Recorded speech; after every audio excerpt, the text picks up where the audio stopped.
Hello everyone and welcome to this week's webinar where today we are talking all about how to find off-market sites using VAs, and we have the perfect guest to join us today who's going to talk us through all about the world of scaling and optimizing our workflows using VAs because they have basically done it themselves.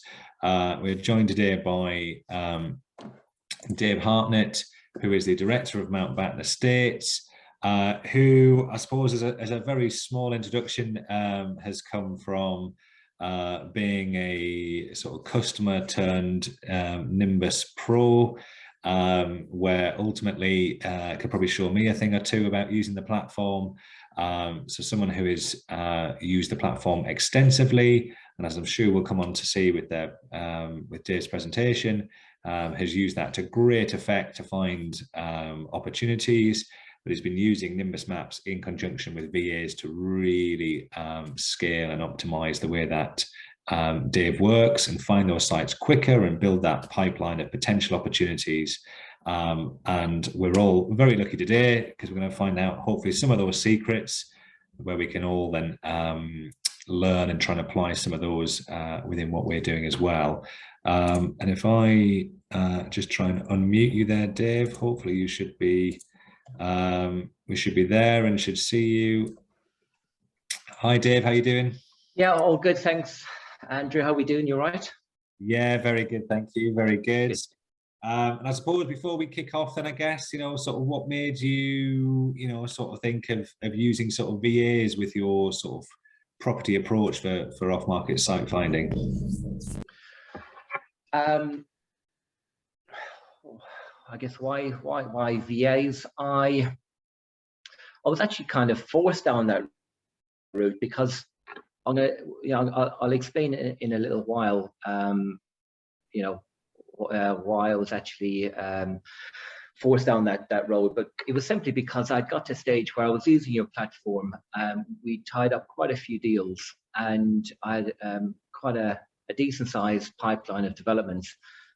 But the reason I managed to get that pipeline was because I was quite obsessive using your software, and I just didn't have enough time to be able to dedicate another 30-40 hours a week. It's 160 hours a month. I just didn't have it. So I was actually forced into a position, okay, so what do I do?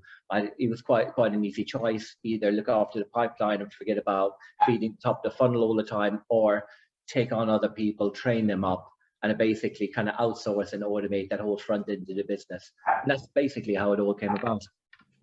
Fantastic. And I gather we're going to learn a few of those little insights today with today's presentation. And what I will do then, without further ado then, since there's quite a lot of content today, is if I stop sharing, and then you should be able to then share your screen. There we go. And then apologies for anyone who can hear me in the background. I have a dog which is going nuts in the background, so apologies. I'm actually quite grateful. I've got two running around myself, and I'm genuinely so surprised at this, because they're normally never this quiet.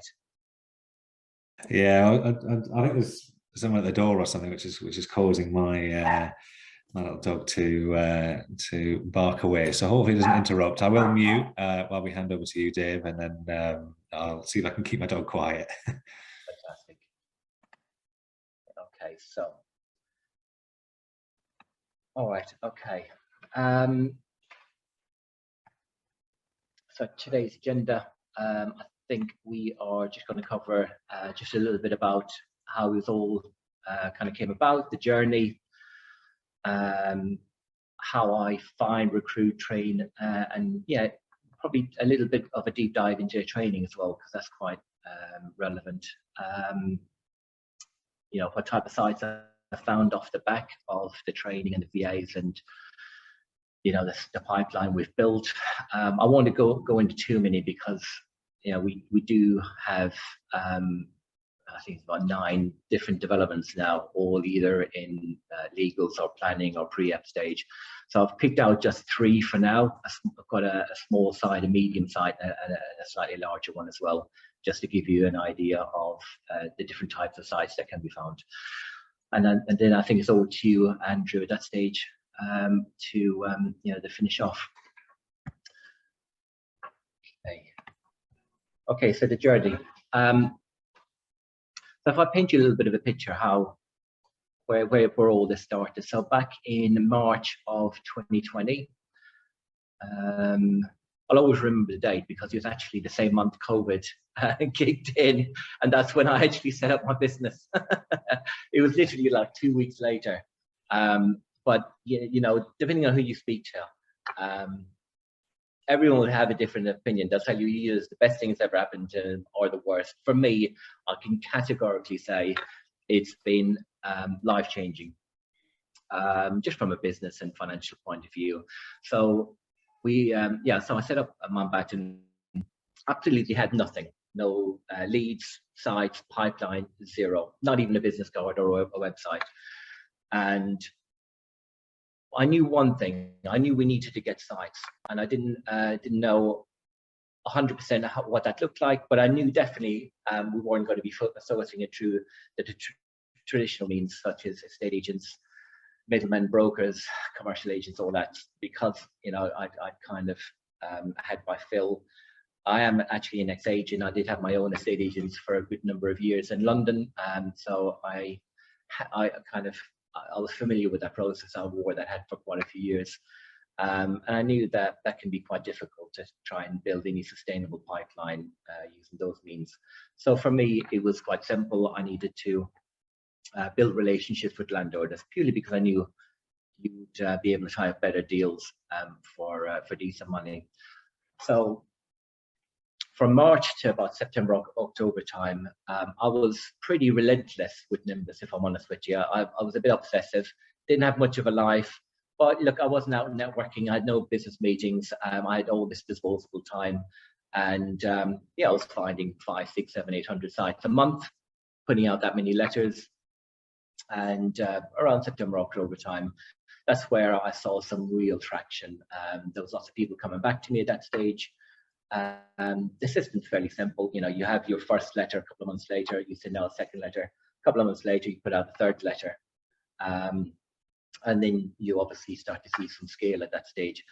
So September, October time, there was a break between 2 lockdowns. I managed to get out, tie up these deals, either put them into option contracts, joint venture agreements, or put them into legals. Fast forward to 2021. It was mainly pushing the planning side of things and legal side of things, and I think we had probably about 6 developments at that stage, which was a job in itself. But like I mentioned earlier, I knew the reason we got there was because of the hard work, the effort that we actually put in to get to that stage. And if you're going to scale and grow, you need to keep site finding on a continuous basis. The worst thing I've always seen developers do is they find 1 or 2 developments, they stop what they're doing. Great, happy days. I'm just going to build out what we have right here, forgetting to keep continuously feeding the top of your funnel, so to speak. I just didn't want to be in that position, so it was quite an easy decision. I can't really afford to take on loads of people and pay them 60, 70, 80 grand, which you would have to pay for someone with this skill. So it was quite an easy decision. I'll recruit and train really good people, VAs. I'll give them all that site finding knowledge, all that planning knowledge that I've gained over the years, and they can basically take over the whole front end of my business. So I could try and maybe buy the 30, 40, 50 hours back. So the VAs, I actually recruit them from the Philippines. Why? Because they're hardworking, they're loyal, they're very highly skilled. A lot of them come with degrees or master degrees, so they're very well-educated people. I do enjoy training a clean mind, so effectively someone who actually never has worked in the UK, or even someone who's never worked in property. but they've obviously got a lot of other good transferable skills and assets which would be useful to any company. So we've got quite a rigorous recruitment process, I should say, and we set them tasks in order to filter them. When we recruit, I might get 500, 600, 700 CVs, so we need to have a bit of a system in order to filter that down quite quickly to get to the best ones, which we're going to recruit and train. So obviously we post the ads, we qualify all the candidates, we do set tasks. When we do hire a VA, we get them onboarded. So what that basically means is we onboard them with our company, and effectively myself, my team, we spend a month training these VAs, and the training is actually quite intense. We obviously do a massive deep dive into Nimbus. To be fair, they're actually experts in Nimbus by the end of the month. They're able to find everything to do with the planning system. So we're talking about consented, refused, lapsed planning applications, withdrawn applications, and pending applications. We're able to identify councils' allocation lists that the councils are keen to see. They've got sites on their list that they want to see brought forward. So we're identifying those opportunities and seeing what has been built out, what hasn't. Again, brownfield sites, previously developed sites, which I know the council are always encouraging people to bring forward brownfield sites as opposed to going into the green belt all the time. I do actually teach the VAs how to do developments in the green belt, using 5-year housing supply, by the 5-year housing target allocation that the council have, and their kind of plan for that, the local plan for that area for the next 5 years. So we're identifying class Q opportunities, so barns that can be converted into to resi under PD. We're also looking at disused buildings, but we're also focusing on councils that are not hitting their numbers, and looking for self-contained sites with no chance of urban sprawl. So there has been I'm sure a lot of you on the call today will be quite well aware that there's been a lot of changes to the use class order recently over the last year. So we've got this whole kind of Class E now, and within Class E we've got, I guess maybe historically it would have been A1, A2, and A3 buildings. So that's shops and uppers, retail, banks, financial services. B1A, which used to be offices, now Class C. An interesting one that's come back is B1C, light industrial. That did have PD, stopped. That's now back within Class C. And we've got D1 and D2, which are doctor surgeries, dentists, nurseries, and creches. All these type of buildings now potentially qualify for PD. So it's in Class C, you use your Class MA, and it gets you to allows you to convert it potentially to residential. We've also got a lot of new changes for airspace PD development. So we've got Class AA and we've got Class AB.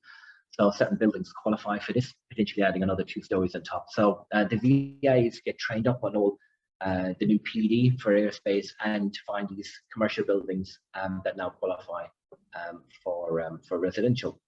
So would you say, Dave, that you're typically training them for a particular strategy, or are you just trying to almost have them more as a focus on an area, looking at multiple strategies across an area? How would you tend to sort of? Andy, that's a very good question. The best system I found is you choose an area and you get laser focused in an area, and you split it up. My system is you take an area, you split it up into 4 quarters, and you take each quarter, and then you find every single airspace opportunity, corner plot, land assembly, garden assembly, brownfield site, every vacant building, lease expiring, every type of refusal, lapse planning, approved planning. And by the time you've exhausted all that, then you can move on to the 2nd quarter, the 3rd, and then the 4th. And that whole process will take quite a while. There is a fair amount of work involved, but luckily you don't have to do it. You can outsource. This is a task that can be outsourced. It can be systemized, and that's where the beauty of the whole VA process comes in. But yeah, definitely take an area. I mean, the biggest mistake I did for many, many years, very honest with you, Andrew, is I was a little bit scattergun. You know, I was all over the place. I was in every type of area, and I wasn't really focused on any one real kind of thing. But where I saw massive leaps and bounds was when I literally just got focused in one area and just exhausted the hell out of it. It did take, you know, a few months to get to that stage, but now I can honestly move on comfortably, knowing that there's absolutely nothing left on the table there that I haven't found. I haven't sent multiple letters to. That's one piece of advice I would kind of give everyone who, you know, even if you don't take a VA, but if you are going to be focusing, just choose one area. That's you'll tie up much better deals. So effectively, with the VAs now, they find the opportunities using Nimbus, and the good thing about it as well is, you know, lots of developers, they actually shy away from planning refusals. I don't. I love the challenge of trying to fix the planning refusal. There's a handful of sites I'm working on right now where we're quite easily able to fix the refusal and now resubmit again. So, you know, I've spent a lot of time in training the VAs to identify these refusals, identify what the reasons were. Obviously, if there's too many or it's too complicated or it goes against the NPPF, then, you know, we might need to look at that. But if it's only a missing report or something needs to be rejigged from an architect because of a street scene or it's out of character or whatever, then that's probably one that would need to be flagged up. And if it's an easy fix, then, you know, why aren't we actually you know, working on that site? So they take over the site finding. They send all these letters out, and then they track all the letters that's effectively going out. I use Stamp. I know there's lots of other companies out there, DocMail. You know, I just like Stamp. You know, I resonate with them, and they're a good company. They've always looked after me. So they've got my letters. You know, we mail merge the leads, and then we send out a few hundred letters each month. It's important that the VAs track everything as well. So I make sure the VAs have access to the email that we put on the letter, because I don't really want to create another job for myself. So effectively, when the lead comes back, when the vendor or the landowner comes back, they're actually contacting my VA. My VA puts everything in, centralized everything onto CRM. And effectively now, as a developer, all I just have to do is come along, find the lead on the CRM, familiarize myself 5 or 10 minutes on Nimbus, identify why it's been found, and effectively have that conversation with the vendor. So the part of the training as well is, so they shadow me, they shadow my team. We do a lot of one-to-ones. We do live site finding sessions. I give them, like I said, all my planning knowledge, all my site finding knowledge, and then they get trained. They go away, they come back, they find a whole load of sites, and we go, you know, de-risk it a little bit further. And I think it's important as well to know that with these VAs, everyone past and present, I always give them two hours of my time in a group session every single month going forward, because there's always going to be changes to legislation and planning, and there's something I might pick up that's quite new, which I pass on to the VA. So they're always up to date, they're always current, they always know what's going on in the UK. So yeah, there's no missed opportunities there. So you know, if you do want to use a good free CRM, ClickUp is very. I used to sell on it for many years. To be fair, ClickUp is just as good and it's free. The VAs, where I recruit the VAs, that it's just not. It's not just going to the Philippines and you're recruiting anyone. You know, where I recruit from, they're actually trained to be VAs.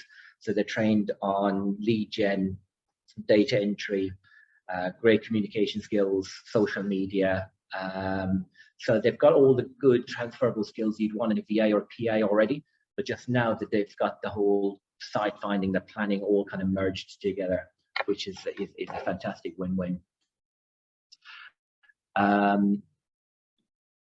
They're very versed in G Suites as well, so you know they're able to do spreadsheets, track everything on G Drive, it's important as well. I give all the BAs their own email address because they're really good at building relationships with architects and planners, all the people who are involved within that kind of world, so we can try and access other sites without having to go to the traditional means, which is on market sites. I do train them as well on analyzing deals. I've got a couple of QSs which help out and teach the VAs how to analyze deals. So what we're trying to do here is create a whole kind of package that looks like this. They're able to site find, they're able to get the letters out, they're able to track the letters to come back, they're able to update the CRM. You come along, you make, you have the conversation with the vendor. Then the next stage is it needs to be analyzed. They can help you with that if needed, or you can analyze it yourself. They'll put forward the offer. They know how to structure a really good quality offer. They'll put that on forward on your behalf. You get the deal tied up. What's the next stage? Well, you need to raise equity, don't you, from private finance, and you need to raise debt from senior lenders. So the BAs are able to create really good corporate brochures and investor packs, because that's obviously the next step that you need to deal with. So we're trying to basically get them where they take over a lot of the ad hoc admin and site finding tasks that you normally find yourself, wearing all those multiple hats. Fantastic. One quick question there, Dave, was from Justine. What sort of analysis do you get the BAs to do? So it's not going to be like a full-blown deal analyzer, because what we're trying to do is ascertain, is it roughly a deal?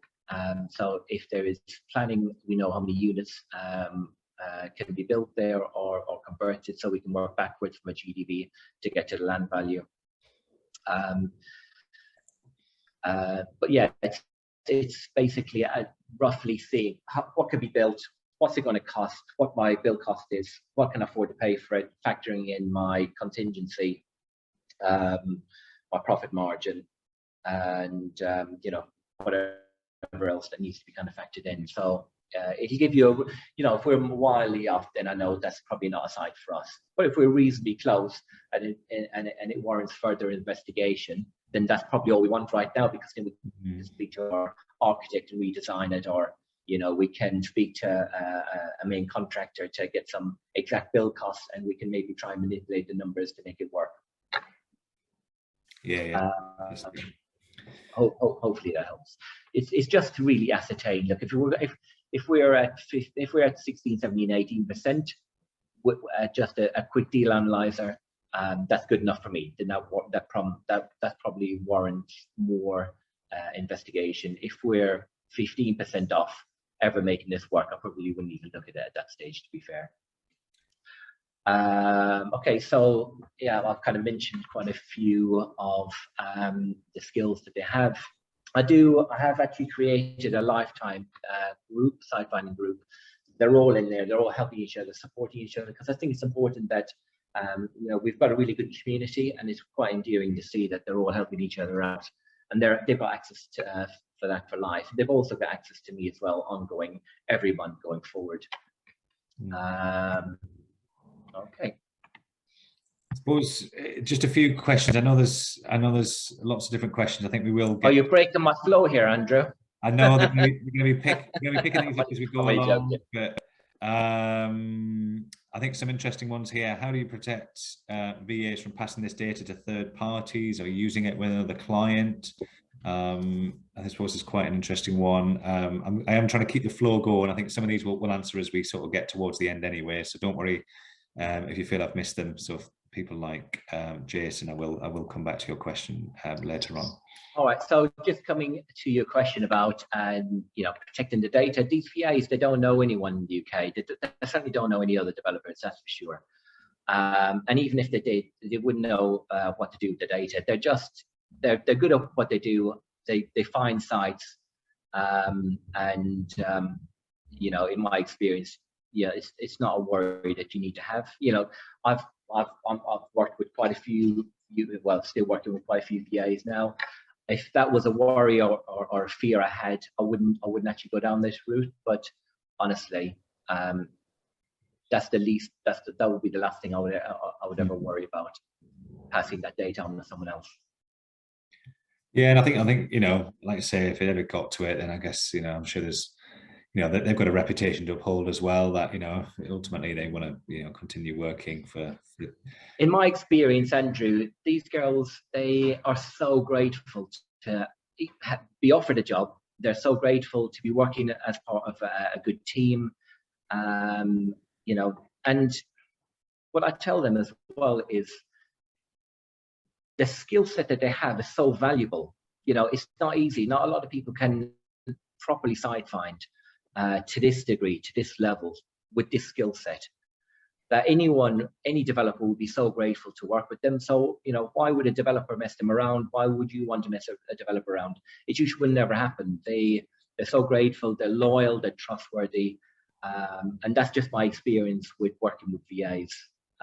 So yeah, hopefully that gives you a bit of confidence. And as I say, I'll let you carry on, Dave, and you know, but a lot of questions around finding VAs and number of VAs and training VAs. Sure. And Hopefully, what we'll do is we'll persevere, and then what we'll do is at the end, if I haven't covered anything, you can just blast off a load of questions to me. Yeah, we'll cover all that towards the end. You'll see there's a unique. Okay, so the process. So I kind of touched on this a little bit before. Look, I was an agent for a very long time. You know, I know how it works. If you genuinely think you're going to be getting loads of deals from agents, I'm sorry to burst your bubble, you know. And it's not their fault. When I was an agent, I know how it works. They get a deal that comes in, especially if you're an agent on the front desk. You're fighting to sell it or rent it as quickly as possible against your teammates. And then it even gets worse if you're multi-agency and you're competing against another company down the road. So unfortunately, it's the first to the post that will win. So they can't really give you a deal. They're not going to give you exclusivity for X amount of time because it probably won't be around in a few days or a week. And even when I was an agent, I know how it works. You know, you'd probably make 1 or 2 or 3 phone calls and that would be gone. So for me, it was quite an easy decision. I just didn't want to. I'd kissed too many frogs. I'd analyzed too many deals. I'd made too many offers, and I just knew that the whole system was broken, and I wasn't going to waste any more time. So for me, it was just go direct. What does that look like? Okay, well, we need to find them. We need to send the letters out. We need to form better quality relationships with these vendors, and there's no hidden agenda, you know, with a middleman. I'm sure you can all relate to being outbid, sealed bids, and paying too much, and you know, pressure from agents that there's other competition, there's other people looking at this. So I would just had enough. So understanding the strategies, Paul, we mentioned this quite earlier today, but there is so many interesting opportunities right now. There's land and garden, assembly, airspace, vacant properties. I mean, Nimbus even do half the work for you because they've even given you a vacant building layer. One tip I would suggest to anyone: leave your vacant building layer running in the background when you're on Nimbus. Why? Because when you're finding sites, by having the layer, it doesn't suck any energy. But you know, leave that layer on, and all of a sudden you're in an area, you're looking at that office building, for argument's sake, and it'll just throw up a few interesting opportunities that you weren't aware about. And I can genuinely tell you now, I probably find somewhere in the region of maybe 100+ sites extra a month just by leaving that little feature running in the background. And it's no sweat off me. I didn't have to work hard for it, and it just presents them automatically. It'll obviously present a lot more, but out of everything, there's probably at least another 100 sites that I send register just by doing that little thing. So I mentioned Class E. I think Class E is probably the best thing ever to happen to us in recent history. Look, we're all aware that the planning system's outdated. We're using the same system since the 1940s. You know, how can that be possible? So look, you know, Boris he's done quite a few things. One thing he's definitely got right was if we can get the whole economy working, the whole property industry kick-started again, get all that working correctly, that will all filter down to people, the contractors and subcontractors and professionals, which filter down to their family, which will filter down into restaurants and pubs, and everyone will feel better off. I genuinely think Class E is a massive opportunity that people don't even realize yet the potential. From the people I'm speaking with now, the vendors, they don't even realize that these buildings qualify for Class MA. I kind of compare it a little bit to office buildings back in 2013 when Office PD came out. There was probably only a short window of maybe 2 or 3 years where people, not even the vendors, not even other developers really knew the value of office buildings at PD. There was a handful of people that cleaned up, they did really, really well. By 2016, 2017, all the courses were being pumped out. By 16, 17, there was hardly no chance of getting an office building, or very, very slim. Even the vendors were actually getting the PD before selling the buildings. Now we're in this very short, a unique space. I think probably the next year to maybe 2 years, we all need to be exploring these classes, because there's loads about. There's lots of shops that haven't, they haven't reopened. A lot of vacant buildings. Yeah, it's just, I mean, if you coop that together with the potential airspace above, and you PDing the existing building and adding on another 1 or 2 stories on top, you can't tell me that isn't a fantastic opportunity. I do like looking for brownfield sites and going on the SLO register, which is effectively the council's list of undeveloped land. Why? Because you're kind of pushing against an open door, as it were. You're finding the sites. The council have actually done half the work for you. They've identified this as a site that they want to see brought forward. And in some instances, it's actually the council who's driven around, identified the site, put it on the list, and the homeowner or the landowner don't even know that this is on the list. So, I know some of the stuff can be a little bit outdated, but don't let that put you off. We're buying, well, we've got a JD on the go right now where it was on the council's list, and the lady had received quite a few letters, and it was just perfect timing. Mine landed at the right time that she wanted to do something. So don't be put off by the fact that some of this stuff might be on there for quite a while. Greenbelt, I'm quite a big fan of Greenbelt sites. We've got 3 developments right now, all in the Greenbelt, ranging 52 units. There's a 90 unit scheme, there's over 100 as well, all in the Greenbelt, but we are working with the council who are really keen to see these brought forward. I wouldn't normally take that kind of risk, but we're also working with a housing association who's forward funding the whole lot and giving us a guaranteed exit as well. So if you kind of put all that together, then you can do developments in the Greenbelt. I mentioned a little bit about the allocation sites, and yeah, this bottom one is game changing. Lapse planning. Imagine finding a lapse planning. So the definition of lapse planning is it has had a consent at one stage, but they've had 3 years to build it out. They haven't. There's a whole host of reasons why it could be lapsed. It could be because the company isn't trading anymore, or they land banked it and now they've decided they might want to sell, or there's a whole host of reasons why that hasn't been built out. So you need to identify, send a letter, have a conversation, and then subject to there being no real major changes in local policy, you can really submit that planning application again and get the consent. And pending ones, I actually do like pending, especially if you're on top of the weekly list. There is validated and there is decided.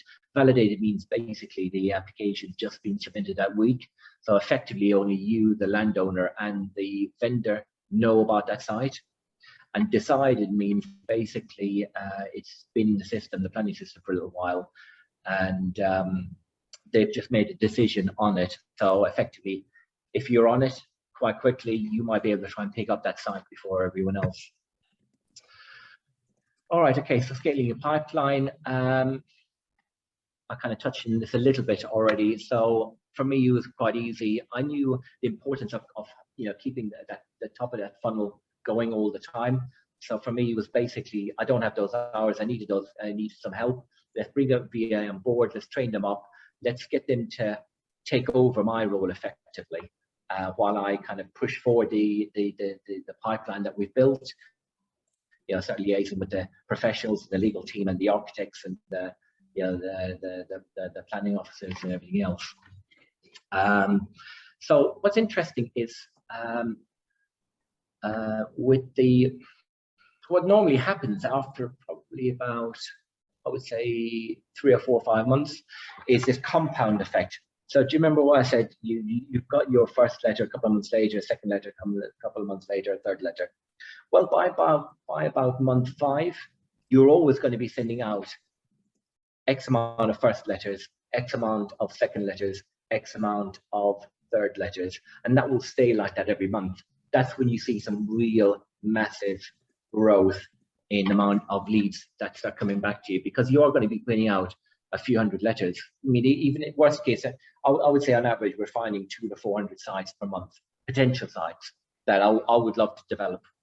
So even if I took an average of that 300, but I would say on average now we're sending out probably 800 to 900 sites, letters to these sites every month. I'm probably getting back somewhere in the region of 2 to 6% conversion rate. But you have to remember, you have to commit to this. Sorry, I do apologize. I think there's due to the resizing of it, there's a letter or two missing on a couple of words there, but you get the gist here. But yeah, you do need to kind of commit to this for a good few months, because like I said, people buy from people they know, like, and trust. Sometimes they do need 2 or 3 or 4 little touch points from you, 2 or 3 letters from you before they feel comfortable enough to want to pick up that phone and send that email. The one thing I've learned as well is I'm quite impatient, so I want everything yesterday. But I've had to learn to be patient. Why? Because it's not about me, it's about them. It's about their requirements, their time scales. There is one kind of caveat as well, I will say. So you send out your first, second, and third. I find that if you leave it a year and send out one last letter, that's where you're going to pick up a few extra sites. Why? Because maybe there isn't enough pain or motivation there in the first 4 or 5 months once they've received those 3 letters. And quite often what happens is they'll put it in the top drawer and they'll come back after 6 or 7 months.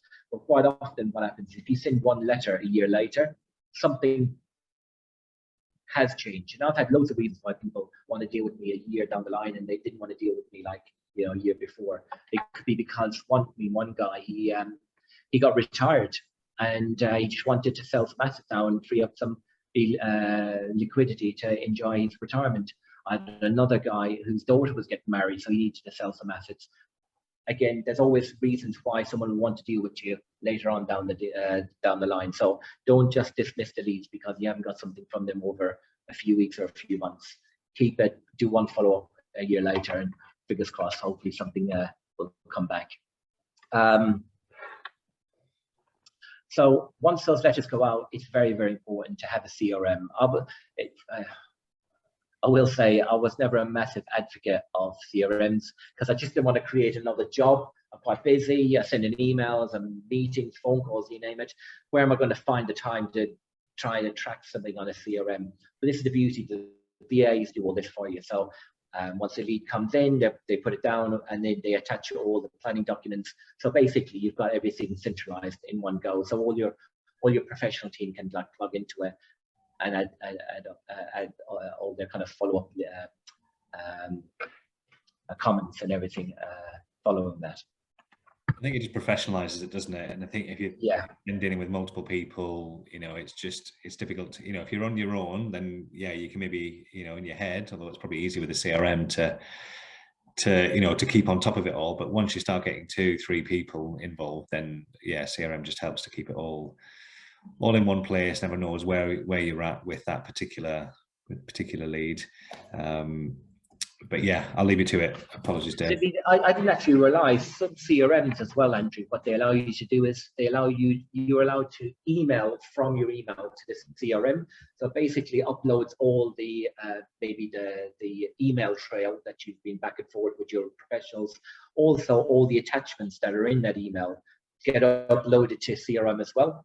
And it's quite important, especially if you've got 2 or 3 or 4 deals on the go. That's a lot of paperwork and admin and comments and professionals and liaising with the council and everything else. So you do 100%. I mean, now, I'll tell you what my system kind of loosely looks like. I've got a G drive with every development in there. All the professionals all have access to that, even the banks, you know, when they need surveys or access to cash flow analysis and everything else, the banks can log in there. So every development has its own file. Everyone's got access to that. The same way with the CRM, you know, everyone's got access to that. They can all update the notes as and when something, you know, changes. So yeah, now I probably couldn't live without a CRM. So yeah, the multiple strategies. Class E, I mentioned I do like landed garden assembly as well, and I'll tell you why. Most people, when they buy a property with a decent sized garden, they're buying it because they like the house, the garden's nice, it's an added bonus. But they never really think that their garden can be monetized. You know, we've got a few things in progress right now, and they're quite interesting. And we're looking to buy the land as soon as we got the planning from someone's garden. You know, and it can be life-changing money. You know, especially when you're saying that we're going to buy it once the consent comes through, and we're willing to give you an extra whatever it is, 200 grand, 300 grand. That's still life-changing money to someone who's probably only bought the house for 500 or 600 grand. You're giving them 50% of what they paid for the whole house just for buying the back part of the garden. I will say it kind of works only, it doesn't work in the very cheaper areas, and it probably doesn't work in high expensive areas where the properties are, I would say, in excess of 800,000-900,000. Because if you're paying £1 million or £1.5 million for a property, you're probably going to have a nice garden. You're probably not, you know, giving someone 200 grand if they paid £1.5 million for a property isn't going to change their life. But someone who's paid probably 400, 500, 600 grand for a house, offering them 200 or 300 grand, again, that's going to make quite a substantial difference to their life. So yeah, I mentioned about the scaling. That does really happen after a few months, especially if you follow the whole kind of system: first letter, second letter, and third letters. The understanding the deals worth analyzing. I try not to analyze every single deal.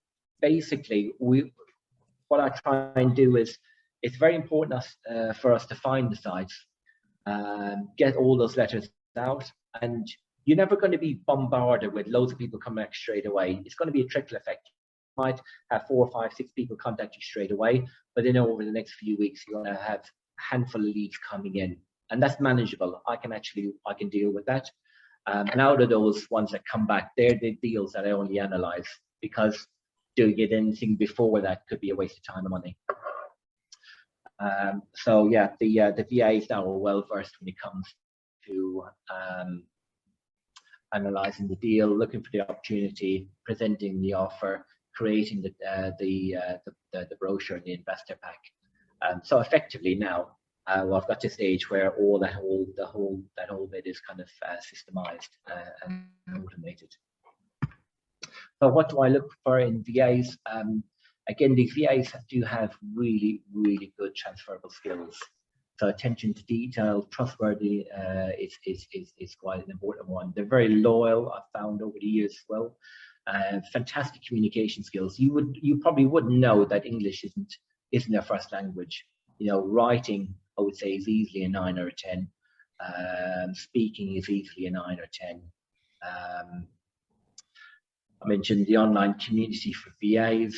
I mean, they're all in there helping, supporting each other. And there's lots of questions being asked as well. You know, someone might need a little bit extra help and support. So now we've got some of the older VAs helping some of the younger ones, which is quite endearing to see. Okay. Fantastic. I was going to say, I'm just conscious of time here, Dave. Sure. So. Okay, so we've got current projects. I'm going to give you like a small, medium, large one. So this is actually one that we've completed on this a few weeks back. Did have quite a problematic deed of easement to come across a private road. We actually paid 80 grand for this site. Peanuts when you think it's in West London, and it already has a planning ticket. It works out to be, I think, just shy of 16% purchase price to GDV. And it's got actually a 50% profit and GDV margin. So by the time you add up the build costs, purchase prices, and soft costs, we're into it for about 250, and it's only a 4.5-month project. We're actually at the roof stage, as you can see. We've had 3 valuations from 3 local agents, and that's that one. This one's actually, I'm going to give you a little piece of advice how this one was found. There is an OS layer in Nimbus Maps. I absolutely love the OS layer. Why? Because it strips all the noise away, takes all that busyness away, and you just get to see small plots and small houses and large plots, or you get to see some land assembly or garden assembly based on the length of gardens. So I will say it's a little bit more time consuming, but you will find a lot more deals that way. This one's found using Nimbus. It was actually come from a refuse list, and this is a proper JV. We've the girl who's got this, we've created an SPV, signed a JV contract. It's got a refusal on it, but I knew it could be easily fixed. She's putting the land in. I've got 100% of development finance already arranged. So this is effectively a no money down deal. That's what it looks like. The floor plans, and that's where it sits. That's current use, what it looks like now. This is the, we did a public consultation a few weeks back, and this is what we presented to the public, and this is what we're actually submitting. It's actually going to be 8 2 bedrooms and a GDP is 3.5 million. This is one of the larger ones we're working on. This is the Greenbelt. We're actually promoting this to local plan through the sites. It is another joint venture with a couple of landowners. They're putting in the land, and we've had some really good positive feedback as well from the council, because council, again, right, we're pushing against an open door. Why? Because they're short on the numbers. They need the housing. The only way they're going to go from being in the presumption zone up into like the green is effectively bringing forward large schemes, which we're doing. We actually have this one. We've got a site next door for 66 acres and 200 units, which we've submitted as well. And that's just GDV from a local agent. Your site, your Nimbus will look like this after, within a reasonably short space of time. And it does need to look like this if you are going to have any success. There isn't a road here or alleyway or corner plot or airspace opportunity in this area or any of these areas that I've just shown you now that we don't know about, that we haven't sent a letter out to, or a vendor that we're not actually talking to. They're fantastic speaking English. They work to UK time. They communicate on WhatsApp and Zoom. You can put in a time tracker if you want, but I've never felt the need to, because I can clearly see how hard they're working, how many sites have been brought forward. They're well versed in CRMs. We will also train them on CRM, and means of payment. It can all be done using PayPal. How can we help? So as you can see, we have the means and system to be able to find, recruit, train, and onboard these VAs. We do spend a month training them up, and then effectively at that point, they are ready to be able to find sites for developers. One thing that did come from the first batch of VAs that we trained up was, Dave, look, fantastic, look, they're finding great sites, but Dave, they got way more knowledge than we have. Can you fix that? So I created this one-day workshop where you actually spend the whole day with myself and my team. So there's myself, there's John, my planner, Paul from Nimbus comes down. So John does a very interesting talk about PD and airspace and all the opportunities you need to be focusing on right now. Paul does a really big deep dive into Nimbus. I do a massive session on all the various ways of finding sites, backed up with lots of prime examples, plus all the other developments I haven't mentioned today. I show you how we found them, how we structure those deals, and how we structure those JVs, so you can start replicating this yourself. That's just some testimony. If anyone wants any testimonials, or if they want to see some of the VAs, because we do outgoing interviews with them as well, feel free to go over to YouTube, and we got a YouTube channel called Mountbatten Estates, so you can check out and verify everything. That's who I am, and that's me. Thank you, Dave. You did say speed it up, so I tried to get my skates on. I wasn't quite anticipating. Yeah, you were very quick towards the end there. The one thing which we'll come on to in a little bit, but I think ultimately, which I think maybe you sort of scoot over a little bit there, Dave, is the VAs that ultimately that you will train. So we've had a lot of questions Someone's saying, can you go back a slide? All So right. you can put Okay. your So contact that's details one there. slide, two slides, three. Where do you want me to stop, Andrew? Oh, no, just, I think it's your contact details, All everyone. right. Okay. I do apologize. There we go. So if we leave it on there, but I think ultimately, and maybe we'll come back to this slide in a second as well, but I know a lot of people are saying, look, where do you train your VAs? How many VAs do you have? I suppose ultimately, I guess that might be been quite interesting. I guess how many VAs were you using when you were doing your, your big site finding exercises and all that kind of stuff? Did you find you had an optimum number there, or?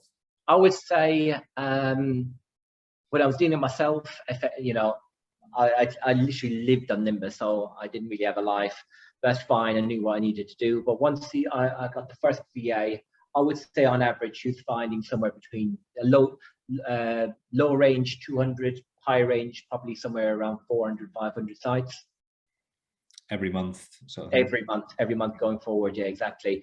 There is obviously every area is slightly different because, like for argument's sake, you might have one area like Elmbridge, which is half it's in the green belt. So I know that area is probably not going to yield as much return as Spelthorne, which isn't as much in the green belt. So yeah, it's all area dependent. But I would say on average, if you look at everything, because I knew that there's no point limiting yourself to just commercial, especially when you got all these new PD and airspace and some land and garden assembly and fixing that refusal or that lapse. If you cast a wide enough net, you're going to bring in everything, and from that you'll be able to sift through and find some really good golden nuggets in there. Yeah. But I think the key thing, I think ultimately, I think what a lot of people are asking for, and interestingly, we had a lot of these questions before we even got to this point, where people saying, look, can you train their VAs, and is there, can they be part of this community, and can people, how can I join your VA team is what's asked on there. But I think fundamentally, and I can run a poll in a second. I'll just sort of maybe show you a few bits of Nimbus maps first.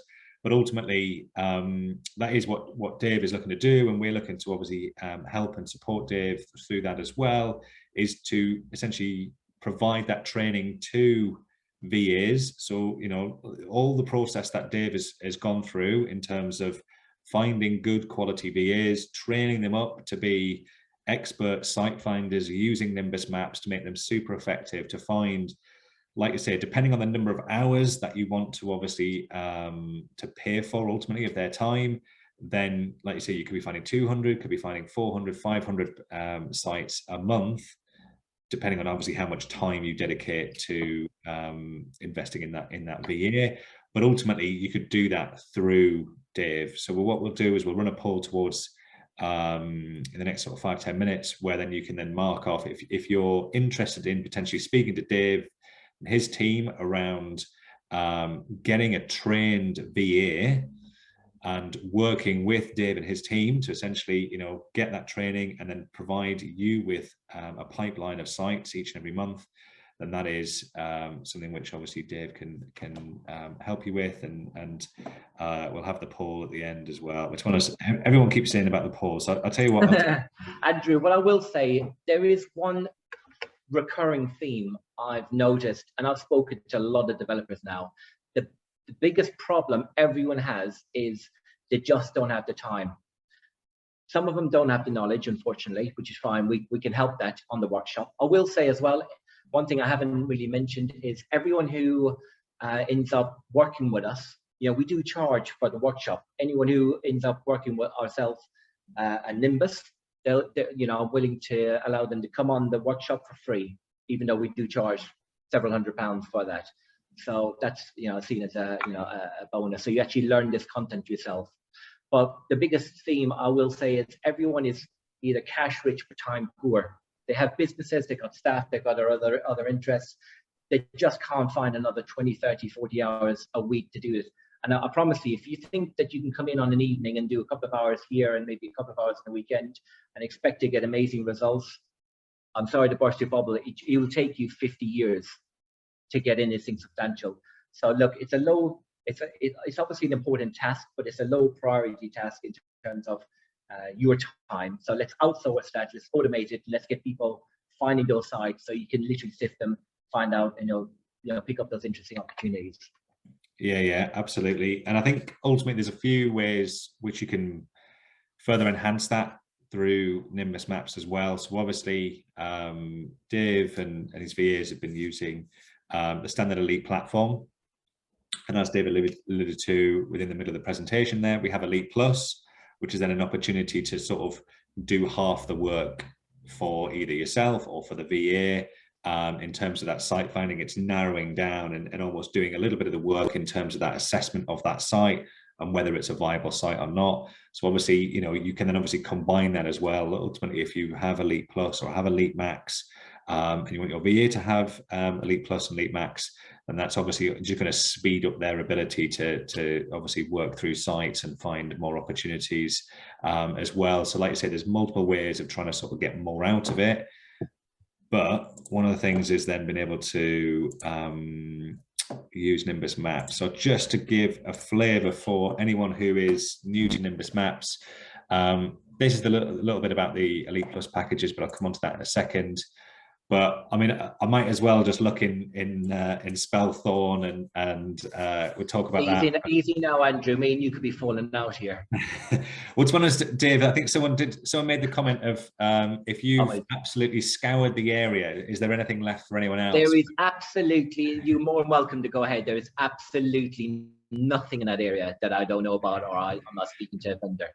But I think ultimately the other point I would make in terms of, okay, should I ever bother looking in Spellthorne? Ultimately, everyone is different. Something which Dave is looking for might be slightly different to what you can do. And like I said, if Dave's saying, look, I can't make it work, but you think you can because you've seen a different angle on it. Ultimately, I think that it's fair to say, just because Dave's looked at Spellthorne and Elmsbridge, doesn't mean there's a million other people also looking in those areas and in everywhere else across the country. We have customers in Nimbus Maps all across the UK, and they're all looking at different areas. They're all looking for slightly different things. But ultimately, there are tens of thousands of developers out there who are all successfully developing out sites, converting commercial property to residential. Now, that's because there is so much opportunity out there, but also everyone just sees something slightly differently. They might just happen to get there at the right time. So like you said, Dave might have contacted a particular property owner here in Spellthorne, but ultimately... By timing, isn't it? Yeah, if they've turned around and said, look, I'm not interested, but then suddenly they get your letter, tomorrow, they might think, oh, actually, now's the right time. And you know what? I might as well just speak to you because you just happened to send me a letter now, rather than sort of pulling out Dave's letter from the drawer. So it's about, and that's the reason why it's that percentage of opportunities. You need to be finding 200, 300, 400 sites a month to be getting that decent workflow, deal flow, so that you can then start making decisions and pick and choosing which ones you want to work on, and actually get the better ones rather than sort of having to really struggle to make one work. And ultimately, that's what it allows you to do. But just to talk through some of the points that Dave mentioned, this isn't going to be a full demonstration. If you are interested, there's an opportunity to book with the sales team. They'll give you a full demonstration, show how it works for you. And likewise, we'll have, if you've got a VA, then obviously, Dave can work with you in terms of really helping you to train up that VA and stuff as well. But you'll see, obviously I've got this planning overlay on. His planning overlay tells me which council area we're in. So we know we're in Spellthorne. So I'm sort of choosing this one only because I know Dave sort of scoured the area and I'm not going to find something which Dave has gone, whatever else. But the other thing was then talking about that sort of master map layer, being able to sort of zoom in on that master map layer and then being able to sort of try and pick out any sort of little areas of plots of land. So, for example, you've got plot 22 here. Is there an opportunity to maybe squeeze in a little bit of development in the rear garden of plot 22? For example, we can see that, what almost looks like, something's been sort of carved out there. But again, this is completely unlimited. You can scroll around to your heart's content. And if you do... The thing about this as well, Paul, Andrew, is you can just go up to the filtered search and you can set it that the building footprint to 0 and the area to say 1.5 acres. And what that will do is it's going to find you vacant plots, infill plots, effectively stuff that you can actually develop. So it's a good way of mean, I always teach a VAs to try and do this visually with the OS layer, because it enhances their skills. But obviously, you can do this using the filter searches as well. There we go. So yeah, we're sort of picking off the various little bits and bobs in there. So like, again, I'm not planning on doing a full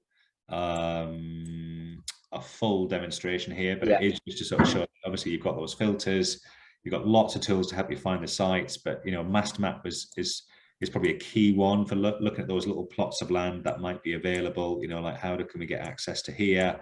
Obviously then we talked about some of those constraints. So one of them was actually the vacant buildings, which is here. So if I zoom out, we'll see they're all marked in green, these sort of vacant building plots. By clicking on those, it then tells you what kind of space has been vacant on that particular title. Likewise, I think greenbelt you mentioned as well. So like, where does that greenbelt sit? So if I zoom out a little bit further. One thing about the vacant building, I'll say as well, a lot of people don't realize you can actually do a filtered search, and you can put the vacant building on top of it. So you can search for shops and uppers, stick the vacant building layer on there, it's free. And now you're searching for vacant shops and uppers.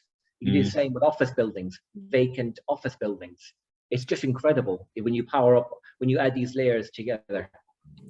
I keep forgetting I'm speaking to such an advocate here. I'm not trying to sell the use of it, but clearly if you want to join our team, Dave, at some point. Oh yeah, put me on the payroll. Quite happily take you on. But yeah, like I say, that's what the demonstration will talk you through. Like ultimately, depending on what it is you're looking for, we can help you then obviously try and set the kind of filters and constraints that are going to then narrow down what you're after. But yes, obviously you've got greenbelt or flood zones, all of that kind of stuff. So then obviously, if you are going to, try and sort of your hand at trying to get a site out the greenbelt, well, then let's not pick one which is going to be all a load of flooding and all that kind of stuff and everything as well.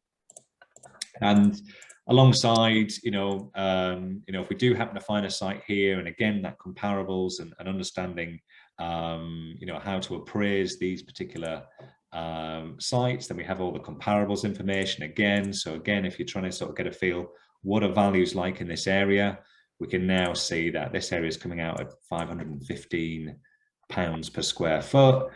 But we can tweak all this so you can get exactly what you're after. So, if you're building a scheme, well, actually, I think you were building a flatted scheme at some point, weren't you, Dave? So then we can say, okay, let me only see all the flats, and actually let me look over the last 18 months. And now we can see what kind of flats have been selling for. And if we want to see actual values, now we can see actually it looks like flats in this part of the world sell for around that 300 to 330, 340 mark. So if suddenly you've got an agent who's quoting you, 400 grand a flat, you can then start pushing back and saying, well, hold on a minute, it looks like it's more like 330, 340 around here.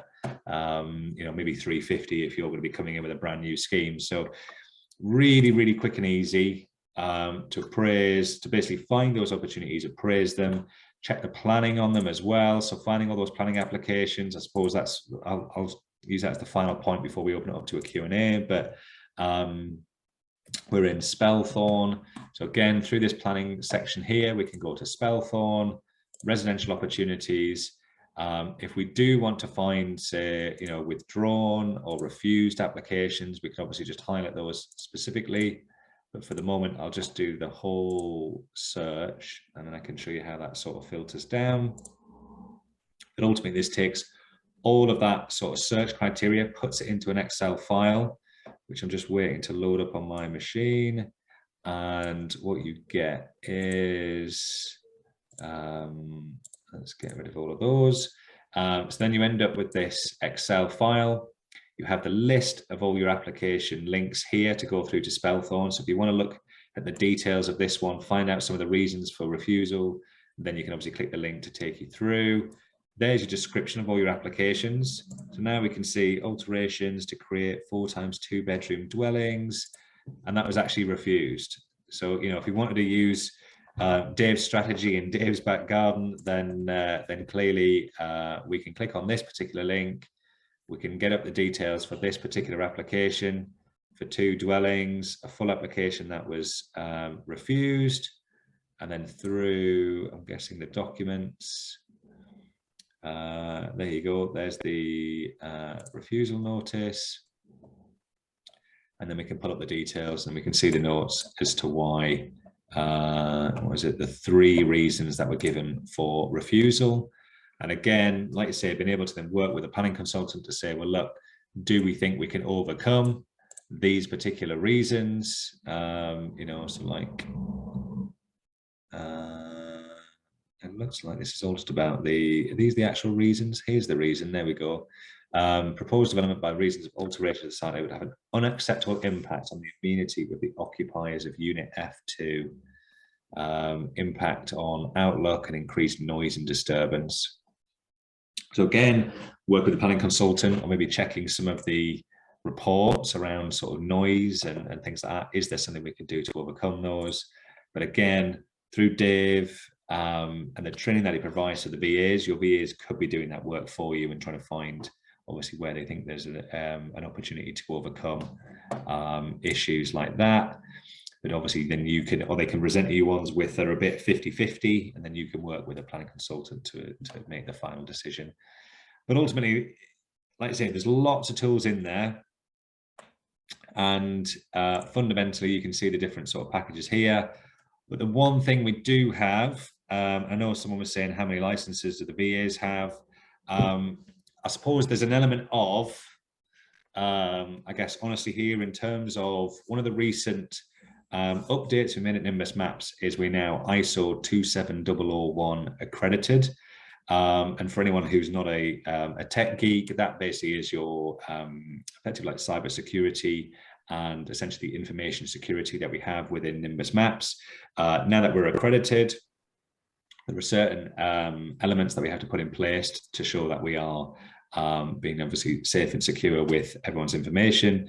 And that is stuff that we've been doing obviously since Nimbus started, but now that we've got the accreditation, there's a few extra steps we've got to go through. And one of those is 2-factor authentication. So a bit like, I don't know, for anyone who's been logging into, you know, Microsoft and other big sort of enterprise pieces of software, you then get text a little code, or you get emailed a separate password, that kind of thing. Ultimately, that's going to be coming very soon at Nimbus Maps, where you'll have to have that 2-factor sign up. So you'll have to put your password as well as then obviously a code that gets sent to you as well. That is, you know, we accept that's going to make it quite difficult for people who are maybe then working with a VA, or maybe then have been sharing an account with someone.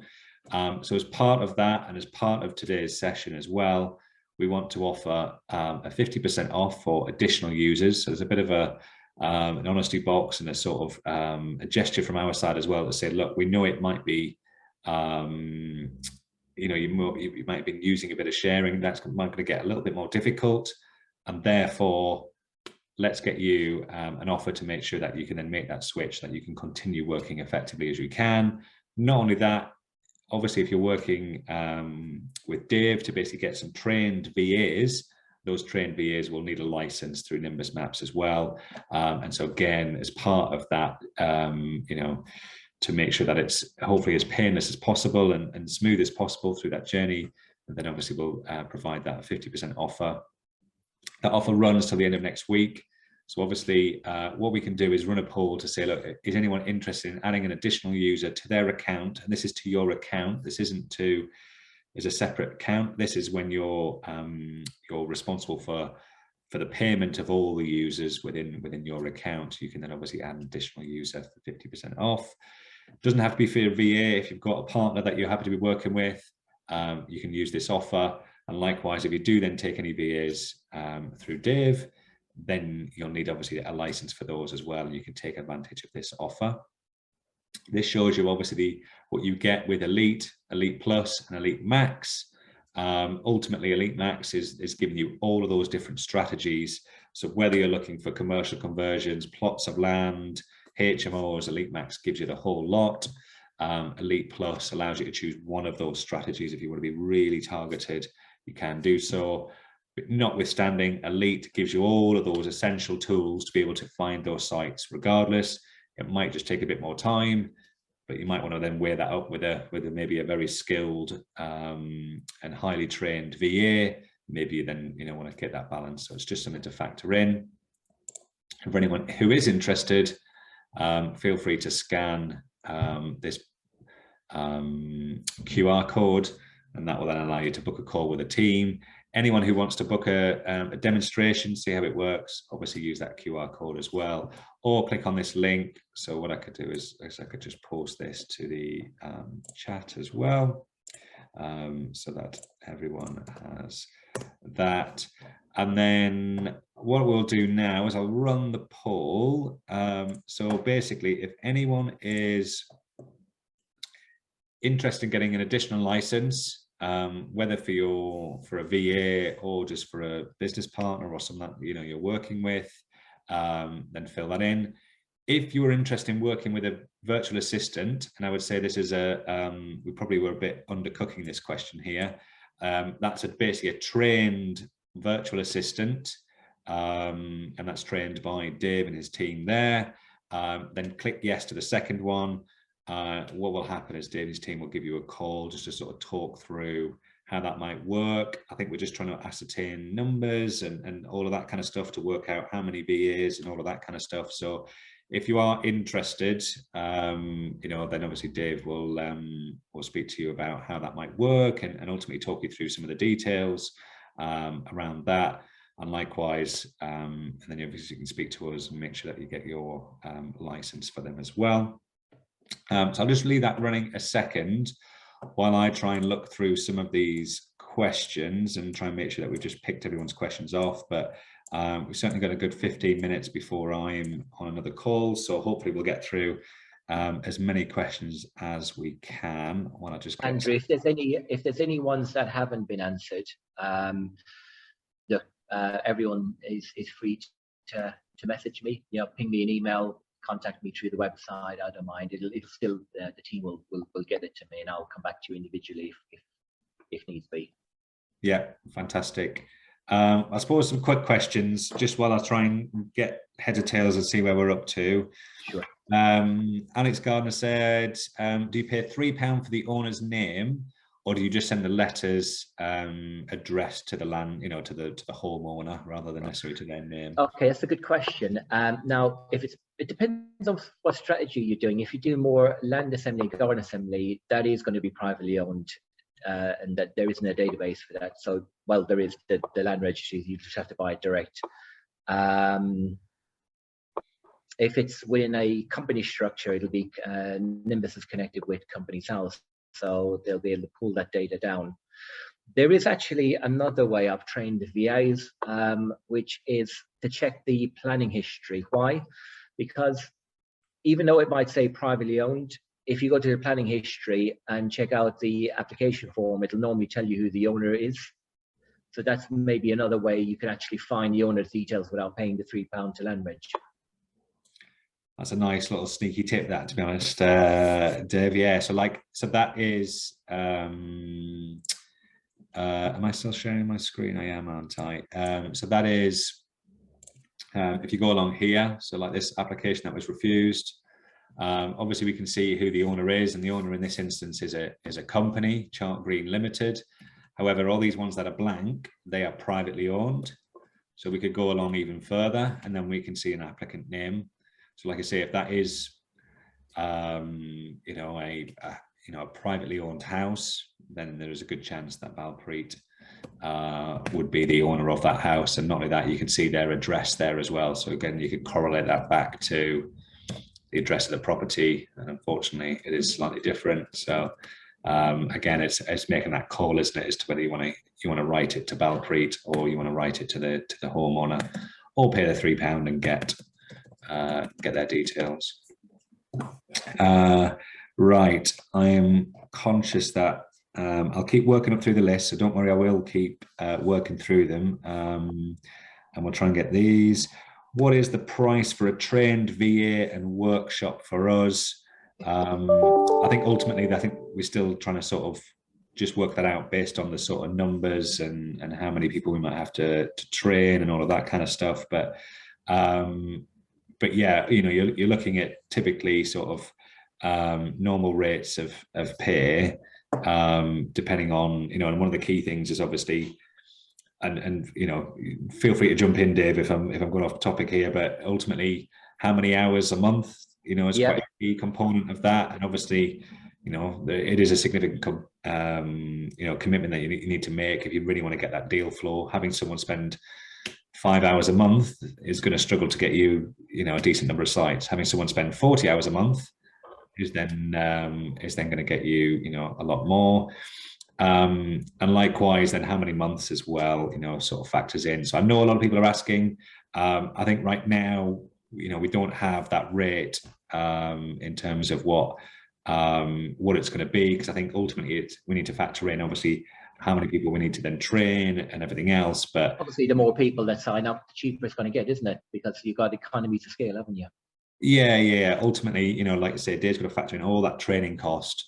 And obviously it's a lot easier to, you know, like get spread more thinly across, you know, 10 different VAs as opposed to if, you know, if one person's interested. But Yeah. I can tell you now, I would say the interest is probably slightly higher than anticipated. So it could even be slightly cheaper than sort of the back of the sort of fag packet type stuff that I've been trying to sort of work through at the moment. So, but I think what I would suggest is like I say, you know, everyone who has said that they're interested will be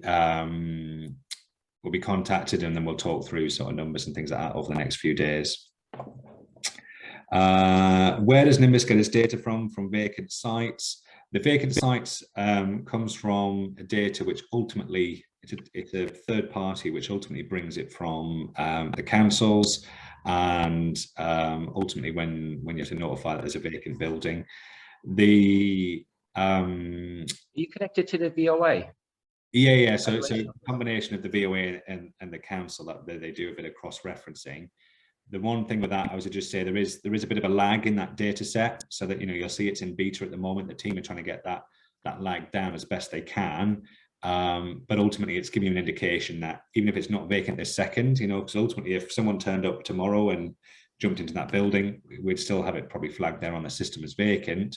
But it does show that there was a bit of pressure on that particular property at some point, i.e. there was a vacant, so there were, you know, you had a landlord paying empty building rates, or there's been a change of use or something. So there's a, you know, it's just showing you that there is something there, and there's a potentially, it's more likely to be a motivated seller than if it wasn't vacant at any point, you know. So I think we've covered off a few of these. Does every VA have a Nimbus license? That's Jason is asking. Yes, you know, so certainly I can speak on behalf of Dave on that one. He has multiple licenses for the VAs, and we do find that obviously a lot of our users who have VAs. And like I say, going forward, especially with operating at different time zones and everything else, we're anticipating the two-factor authentication being a bit of a nuisance in terms of that. So like I said, we've, you know, and this is me trying to appeal to the founders here to try and sort of say, look, you know, we want to minimize the pain and obviously get you the best experience, and by even working with multiple licenses, you know, on your account, then obviously your VAs can be putting things in your workflow. You can be then seeing what they're putting into that workflow and working more effectively than if you were just trying to sort of share and have issues with sharing and all that kind of stuff. Manfred says, how big is the area that you split into quarters? Is it a town, postcodes? I actually take it on councils or, you know, districts, because it's a little bit more manageable. Yeah, so yeah, like just take a council, split it up into four, and just take it, split it up into 4 quarters, and just take each quarter in turn. Fantastic. A lot of people say, where do you recruit your VAs from? I think you mentioned at the start was it the Philippines? Philippines, yeah, that's right, yeah. Fantastic. The price for trained VA and workshop. Well, I think ultimately, if you take a trained VA, I think they get access to the workshop for free. Yeah, that's right. Yeah, so we do actually, like I said, we do charge several £100 for all that, but just because it's you know, we're working with Nimbus here, I'd like to offer it for free. So that's just a little bonus for anyone who does want to take this up. Okay, Barbara's saying she must be on the list. I'll make a note, make sure that you're definitely on the list. We run the workshop every 2 months. I believe the next one is, because we've only just had one a week or two ago. So the next one I think is penciled in for the 4th of June. It's Saturday. Fantastic. And then Stephen's saying, I think I may maybe touch on this a little bit before around if you've scoured an area, Dave, then does it leave anything else for anyone else? But hopefully we've sort of mentioned, just because one person has scoured an area, and I can say, you know, coming from a big national developer, you know, we would heavily scour areas, but you know, lo and behold, the big developers always seem to have multiple sites all in the same area. You know, like ultimately, whether an agent gets it or someone else gets it, you know, they don't always want to work with that same person. You know, like I say, if, you know, there is enough to go around for everyone, and it is a bit of a timing, but you've got to have enough fingers and enough pies to be able to then hopefully grab one for yourself. Andrew, if I can just add something in as well, we've only just started offering this the last few months. There isn't really anyone north of Watford. There's maybe 1 or 2 people who has taken this up. So literally the whole country is up for grabs. So the sooner you jump on this, the sooner you have a VA, the sooner you start, you know, mining that gold mine area, you know, the sooner you're going to be way ahead of anyone that comes in, you know, that looks at this maybe a year or 2 down the line. And by that stage, you'll have scrubbed that area to bits anyway. But everything we've done so far was just word of mouth. And I just want to highlight that there is everything up and down the country still up for grabs. So like I said, if you jump on it now, you're going to be way ahead of everyone else coming in behind you. And I'll still have a duty of care to tell people in a year's time, look, I wouldn't suggest doing Nottingham because Andrew has already been working that area for the last year anyway. So, you know, don't worry about that. But even still, I think, like you say, there's, you know, unfortunately, people have been doing property development and everything for many, many years, and yet it's all cycle. You know, as one property gets developed, another one down the street then becomes, you know, available for development. It's, you know, I don't think we'll ever get to a point where suddenly, you know, you can't. There's nothing left. Yeah, you know, we're all put our feet up, but yeah, I think there's, you know, there was a point where people were converting houses to offices because offices were so valuable.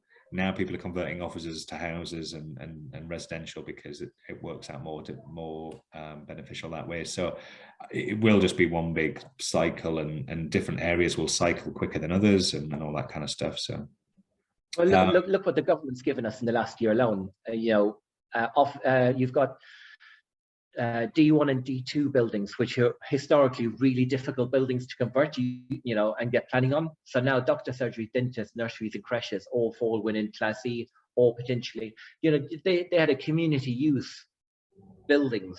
So, you know, that was the kind of protection it had. Now, because it's within Class E, it's a different use class.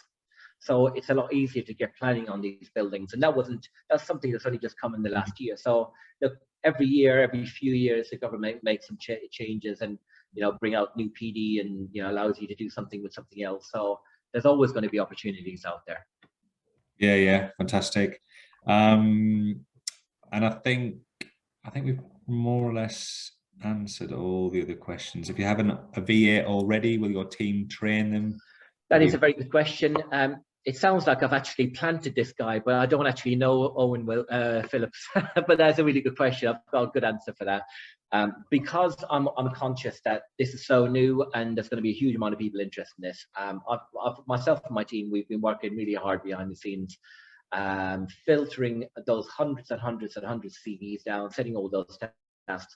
And we've actually got a pool of VAs, about 15 of them all ready to go right now, because preempting that, you know, you guys through Nimbus might have an interest and everything else. So yeah, I've got about 15 highly motivated people that have passed all the recruitment. They're ready to be trained by myself and my team, and they'll be ready to work with you guys over the next coming weeks.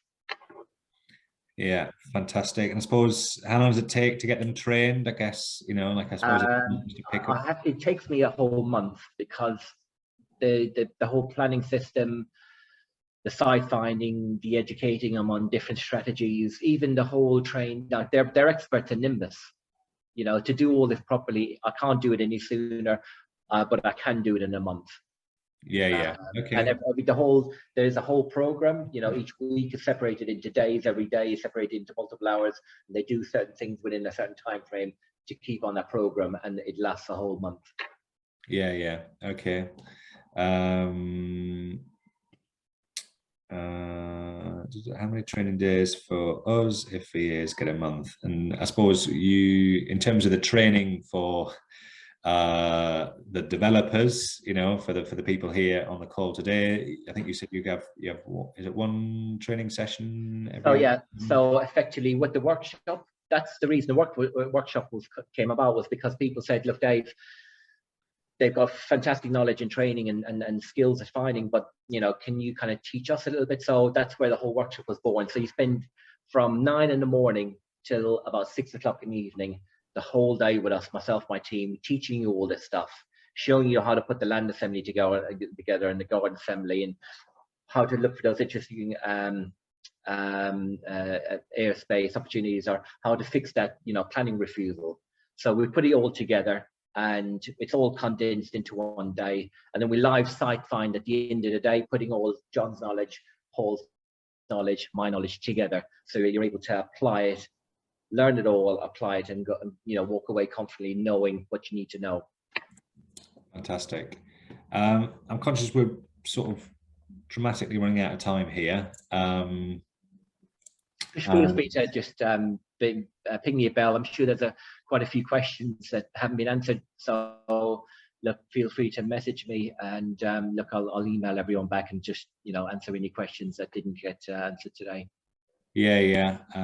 Fantastic. I think a lot of people are asking about the cost. I think ultimately, you know, when the session closes today, they'll have a little survey pop up, and again we put that question in if you're interested. So all I would suggest is when the session finishes and you see the little survey, just say that you're interested in getting a trained VA, and we'll get in touch regarding pricing and all that kind of stuff once we've got an idea of numbers and everything that's going to be involved. So you know, I appreciate there's a lot of or I'm sensing a lot of frustrated people in terms of pricing, but we'll get that to you as soon as we can. But by putting yourself on that list, we'll get in touch with you with pricing and etc.